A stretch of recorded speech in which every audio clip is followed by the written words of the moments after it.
My dear students, welcome back to nurses profile medical channel. நம்மளோட இந்த சேனலில் MBBS and BDS counselling குறித்த updates வந்து ரெகுலர் பேசிஸில் கொடுத்துட்டே இருக்கும். ஸோ நீங்கள் இப்போ தான் ஃபஸ்ட் டைமாக நம்மளோட சேனல் பார்க்குறீங்க அப்படின்னா சேனல் சப்ஸ்கிரைப் பண்ணிக்கோங்க. கூடவே அந்த பெல்லைக்கான ஆன் பண்ணி ஆல் அப்படிங்கிற ஆப்ஷனில் வைங்க. அது மட்டும் இல்லாமல் ஆயுஷ் கோர்சஸ் குறித்த கவுன்சிலிங் கூட இந்த சேனலில் நம்ம ரெகுலராக பார்ப்போம். ஸோ நம்மளோட எம்சிசியிலிருந்து all India quota counselling round 2ஓட ரிசல்ட்டு ஒரு 11:30 அந்த டைமில் என்ன செஞ்சுருந்தாங்க அப்படின்னா ரிலீஸ் பண்ணியிருந்தாங்க.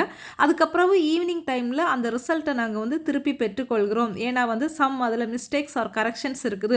ஒரு மெடிக்கல் காலேஜில் பர்டிகுலர் அமௌண்ட் ஆஃப் சீட்ஸ்க்கு பதிலாக அந்த நம்பரை வந்து டபுளாக சொல்லிட்டாங்க. நாங்கள் சீட்டை வந்து அலாட் பண்ணிட்டோம்.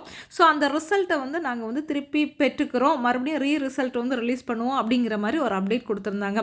அடுத்து கொஞ்ச நேரத்தில் மறுபடியும் இல்லை, அந்த 4:30க்கு கொடுத்த அந்த நோட்டிஃபிகேஷனை நாங்கள் திருப்பி எடுத்துக்கிறோம். மார்னிங் நாங்கள் என்ன ரிசல்ட் வந்து ரிலீஸ் பண்ணமோ அந்த ரிசல்ட்டு தான் ஃபைனல் ஆனது. அதே ரிசல்ட்டு படி எல்லாருமே நீங்கள் வந்து அந்தந்த சீட்ஸில் வந்து ஜாயின் பண்ணிக்கலாம். அலாட்மெண்ட் ஆர்டரை டவுன்லோட் பண்ணி எடுத்துகிட்டு அதே டைமில் வந்து ஜாயின் பண்ணுங்கள் அப்படிங்கிற ஒரு அப்டேட்டை கொடுத்துருக்காங்க. ஸோ இதனால் மாணவர்கள் வந்து ரொம்ப குழப்பத்தில் இருக்கிறாங்க. ஒரு தடவை வந்து ரிசல்ட்டை கேன்சல் பண்ணுறாங்க, திருப்பி இல்லை அதே பழைய ரிசல்ட்டு தான் சொல்கிறாங்க. ஸோ ஸ்டூடெண்ட்ஸ் வந்து தொடர்ந்து இதனால் கன்ஃபியூஷனில் இருக்கிறாங்க. So my dear students, morning என்ன ரிசல்ட் வந்து ரிலீஸ் பண்ணாங்களோ அதுதான் வந்து ஃபைனல்.